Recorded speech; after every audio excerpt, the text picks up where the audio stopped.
Whether you want to get smarter, make more money, save some time, impress your dog, whatever, you probably have a really long reading list, and you might feel like you should be trying to read 60, 80, 100 books per year. Now, this used to be me, and I eventually realized it wasn't a good goal, and it was actually hurting the things I was trying to accomplish. If you're new here, my name is Nat Eliason, and I'm a marketer and writer living in Austin, Texas. Now, like I said, this used to be me, and I actually have an old article on my blog talking about trying to read over 100 books per year, but I realized that actually wasn't a good goal for what I was really trying to accomplish, and in this video, I'm going to go through 6 reasons why you actually should try to read more books. Reason number 1 is that good books will make you read slower to fully digest them. And I've got Finite and Infinite Games by James Carcier. And this is an incredible book. It's not very long, like you can see, it's fairly thin here, but every single little chapter is full of pretty interesting thoughts to digest and to think about. And if you were just trying to read,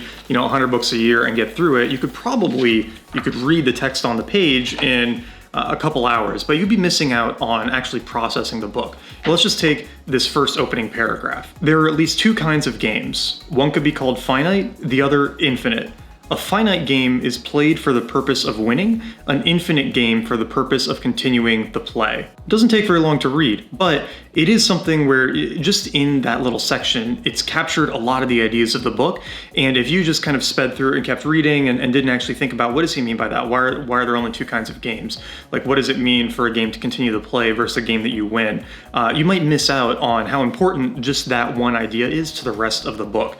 So a really good book is going to make you take it a bit slower, not just read the words on the page, but actually take some time to digest it and think about it. Now, reason number 2 is that some of the best value in books comes from rereading them. And this is Anti-Fragile by Nassim Taleb. This is one of the books that I've probably reread the most. I've read it at least 3 or 4 times, and you can see all of the different sticky notes I've taken from rereading this book so often. And coming back to the book at different points in life, you get different things from it. I can remember one of the first times I read it, I was just focused on the work part of the book. I was just interested in being more productive, and so I was really focused on that, and I completely missed the last section of the book about this concept of via negativa and how important it is for health to remove things from your environment instead of adding them. And I didn't process that idea at all the first time I read it, but then when I went back, there was this whole new concept I completely missed in the first reading that I really enjoyed on the second reading because my brain was more fixated on the health and wellness topics the second time than the first time. Now, very few books that I've read are as good to me as Anti-Fragile. It's one of my favorite books of all time.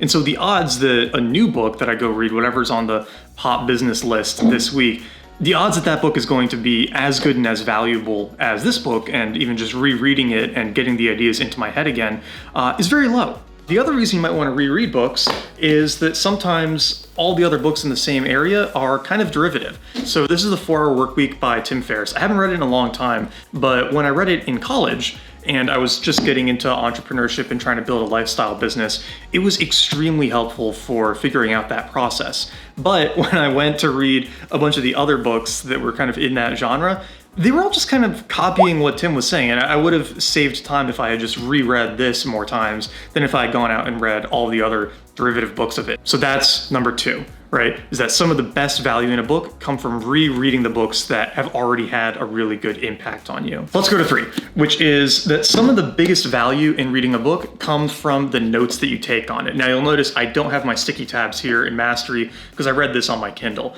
but this is probably one of my most annotated books because I love the process that Robert Greene lays out in this book for going from novice to apprentice to journeyman to master in any craft. I think it's one of the most useful books out there on really mastering something that you want to learn. And I spent probably well over a couple hours after I finished this book going through and organizing all of my notes and laying out the process, and that made it extremely useful. So that 1, I didn't have to go reread it cover to cover every time I wanted to reevaluate the process. I already had my really detailed notes on it so that I could just review those.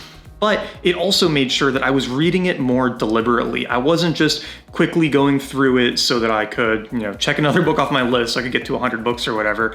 I had to read it slowly so I could take highlights and notes on my Kindle as I went and then turn those into a really great process afterwards. Now, if you're just trying to hit some book quota, you're not going to take the time to do really detailed note taking. And you can see from a lot of the books I've got here, right? I take a lot of notes and highlights as I read, and that makes sure that every book is as useful as possible to both my present and future self. Because if you're reading a book and you're not taking any highlights, you're only going to remember a few things from it, right? Note taking is really important to make sure your reading is as valuable as possible. And if you're just rushing to hit a quota, you're not going to take good notes. Now, reason number 4 is that reading challenging books is part of how you become a better reader. And by becoming a better reader, you get access to better and better knowledge, more complex ideas. You get access to more compressed synthesis. You don't have to read anything that's been dumbed down. And it means you can grapple and work on more and more challenging ideas. Now, this book, Gödel Bach, is probably one of the hardest books I ever read. It is a wild and very strange book. It's a combination of music, of art, there's narrative fables that tell a story, there's computer science, there's logic, it's kind of everything. And it took a long time to work through this. It took a lot of very deliberate, like sitting quietly, trying to work through it, understanding every concept to make sure I got the full value out of the book. And I can say pretty much without a doubt that by the end of it, I had become a better reader and I had an appreciation for the incredible art that went into writing this book. It's honestly one of the wildest, most interesting books I've ever read.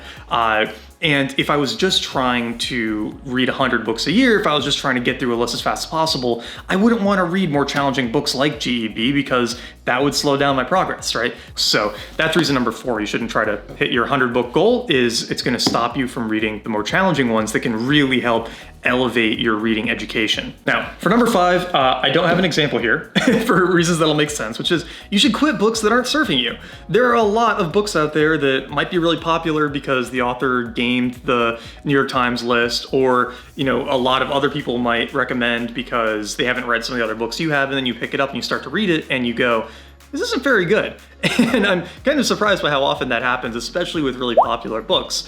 And when that happens, you shouldn't finish that book. You should put it down and walk away and read something else. So if you respect your time and you want to make sure that you're digesting really high quality knowledge, you have to be willing to quit books that won't serve you and to give up on just maximizing the number that you finish each year. So don't be afraid to quit books. The last one is related to a number of the other ones, but there are very few books that are going to honestly change your life and open your mind to new ideas. And in my experience, most of those are longer, more challenging books. Now, I don't like Atlas Shrugged that much anymore, but when I read it in high school, it totally changed my mind about a lot of things. It just made me think about things that I hadn't really thought about before at that point in my life. But I mean, you can see this is it's a long book, right? And it was a slog. I think it took me maybe 4 months to read it. It was probably only one of 4 or 5 books I read that year because I didn't have a very big reading habit then. But I'm so glad I did, right? And pretty much every book on this list, right? GEB, Mastery, Anti-Fragile, they're all fairly long-ish books, right? They're not super short. And if you read a book like The Power Broker by Robert Caro, right? That's a 1,200 word, thick epic. And it's great. It's a fantastic book. And a lot of, the most life-changing books for people are the longer ones. And if you're just reading 150, 200 page, again, just popular books to hit your 100 goal, you're not gonna be exposed to those really great ideas. So taking the time to try to find the books that are gonna change your life and introduce you to new ideas, even if they might be long and might hurt your goal of finishing a certain number of books, that's gonna be a much better use of your time. And in some ways you can combine a few of the ideas we've talked about. For example, you should start a lot of books and then quit most of them if you don't think they're going to open your mind to life-changing ideas. I start and stop books all the time because if I get 50 to 100 pages in and it feels like it's going to be the same material I've seen in a dozen other places, or if it's just not that interesting or it's not something that I feel like I'm going to be very motivated to finish, I'll just quit. And there's nothing wrong with that, right? So you should be trying to find those books that are going to open your mind to kind of life-changing new ideas, quit the rest, and don't try to read as many books as possible because it's not going to help you hit whatever goals you're trying to accomplish by reading more. Anyway, I hope you'll see now that you don't need to be obsessed with reading as many books as possible. It's much more important to find really great books, to read them slowly, to take notes on them, to make sure you're exposing yourself more to books that could change your life or expand your mind than to just get through as many as possible. It's not a competition. You don't get a magical reward for finishing 100 books, and you should focus more on the learning and synthesizing complex thoughts more than just checking off a long reading list. I hope you enjoyed this video, and make sure to subscribe because I'm going to be doing a lot more content around personal knowledge management, reading,